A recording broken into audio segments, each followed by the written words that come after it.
Hello guys, it's me Belle and welcome back to my YouTube channel. As you can see, I don't have anything or makeup to my face, literal na bare face ang person, and kitang-kita ang mga sumpa sa mukha. Libre la tanggap ko yan, we are not perfect. For today's video guys, samahan mo ako sa Get Ready With Me episode na to. I will show you what are the products that I'm using when I'm going to work or sa galaan.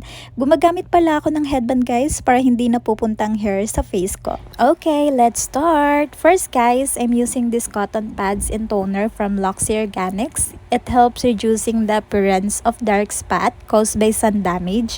Before pala ako mag-toner, naghihilamos muna ako para ma-ensure ko na malinis yung face ko.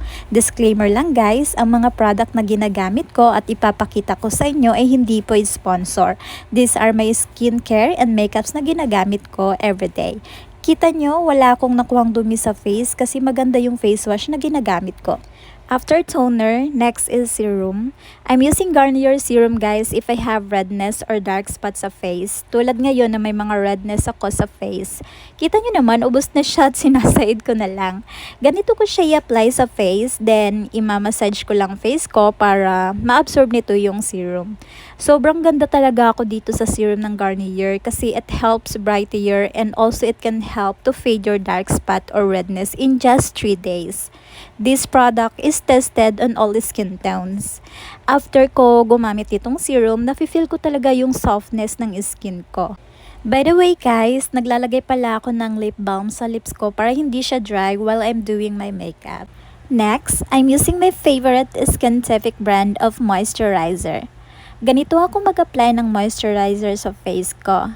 Then, after that, imamassage ko lang yung face ko para ma-absorb niya yung moisturizer. Alam niyo ba guys, isa ito sa nagpagaling ng skin barrier ko sa face. I have problem pa rin naman for my skin barrier pero itong moisturizer na ito, nalis niya yung pagka-dry ng skin ko. After massage ng face ko, as you can see, pwede nang pagprituhan tong face ko sa kintab. I am using fan pala guys para mabawasan at mag-dry yung moisturizer sa mukha ko. After applying moisturizer, of course, it is really important to apply a sunscreen in our face to protect from sun. I'm using this Doctor Sensitive sunscreen with SPF 59++++. Apat na plus yan, ewan ko na lang kung masunog ka pa. Char! Ang kagandahan kasi dito sa sunscreen na to guys is lightweight and invisible matte finish siya. Hindi malagkit at pwede siya if you have a sensitive skin. Next, I will apply this Adorn Premium Tinted Sunscreen to my face. O diba, dala-dalawang sunscreen ang ginagamit ko. Paborito ko tong gamitin at hindi naman halata diba? Kita nyo naman, sinasaid ko na lang siya. Ayan, ganyan ko siya i-apply sa face ko. Actually guys, I'm not using foundation sa face if I have active pimples. Itong tinted sunscreen kasi na ito ay parang foundation kapag in-apply mo siya sa face.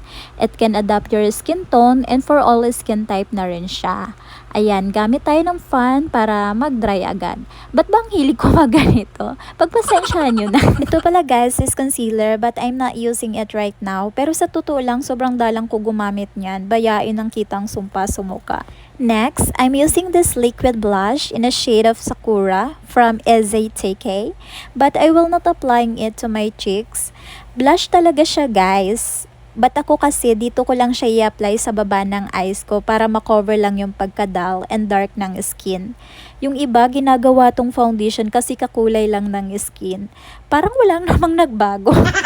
Next naman, gagamitin ko tong powder foundation from C Makeup in a shade of Milk Bun. Ay, para ba nababasa nyo talaga? Ganyan yung shade niya guys.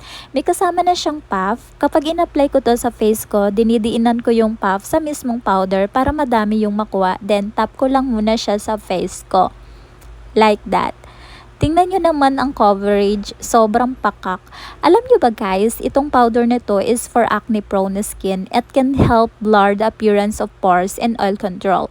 So if you are oily skin, pwede sa'yo to. See the difference from flawless to oiliness. Wow. Ayan, nilagyan ko na rin yung kabilang pisngi ko. Kita nyo naman guys, sobrang puti na ng mukha ko para ng papel sa sobrang puti. Ayan no, diba mukhang fresh? Mukhang fresh yarn. Next guys is for my eyebrow. I'm gonna use this brow gel from C Makeup pa din.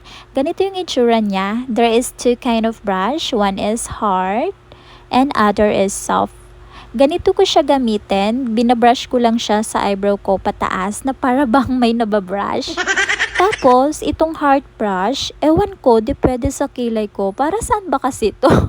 After brush, nawala namang nangyari. Ito namang may gel. Ganito ko siya i-apply sa kilay ko. Brush pataas para tumaas siya. Inspiration ko ngayon is parang kilay ni Andrea Brillantes na para bang mga palang kilay.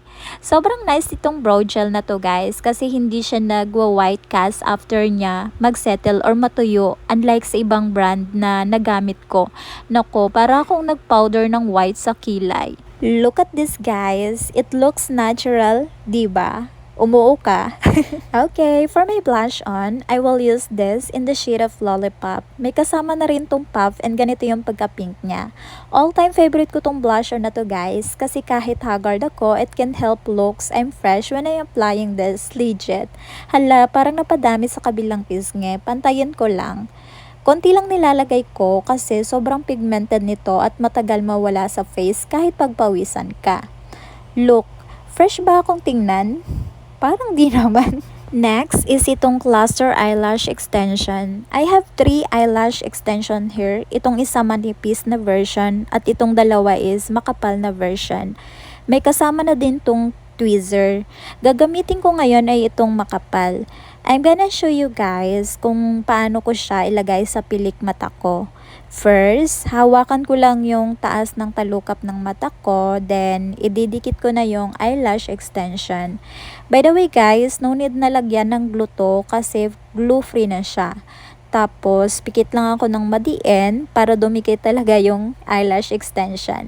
Alam nyo ba guys na sobrang affordable lang nito? Nasa 29 pesos lang at marami siyang shape na pagpipilian. Kung gusto nyo mahaba or maikli, makapal ang muka tulad ko, char, or manipis. I forgot if anong shape tong ginagamit ko. At saka reusable din pala to. Actually, nagagamit ko ito ng 2 to 3 times if di siya nababasa ng tubig. Look guys, para akong nagpa-eyelash extension sa salon pero cluster lang talaga to. Ayan, after ko malagyan yung kabilang side ng eyes ko, ganito na ang itsura. Sobrang Latina. Diba? Char! Okay, last na guys. Finally, for my lips, I have 2 lipstick here. Itong Bare & Bless and Miss Yumi na brand. Gamitin ko una itong Bare & Bless. Ang shade pala nito guys is Frosty Berry. Isa to sa favorite ko na lipstick kasi nakaka-fresh siya. Kahit konti lang i-apply mo, hindi siya drying at smooth siya sa lips. Hindi siya sobrang pink, parang natural lang yung kulay niya. Ayan o, ganda-gandahan siya o, na para bang maganda talaga. Pakis nga ako. Mwah. Siyempre, itatry ko din itong Miss Yumi brand in the shade of Pinky Babe. Tanggalin ko lang yung lipstick ko. Tingnan nyo naman guys, halos ubos na tong lipstick na to kasi ito talaga yung lagi kong ginagamit. Favorite ko to kasi nagmumukha akong Barbie. Barbie yarn? Kapag ito yung lipstick ko, syempre. Tingnan mo, walang nagbago. Pakis na lang ako ulit. Mwah. We're done guys! Ay ako lang pala. Ito na yung finish. Ganito na talaga yung itsura ko. Walang nagbago kahit may makeup. Sa mga may tanong guys, comment down below lang sisipagan ko mag-reply, promise. O siya, see you in my next video. Don't forget to like and share this video guys. Also subscribe para updated ka sa mga video ko. Mwah! Goodbye!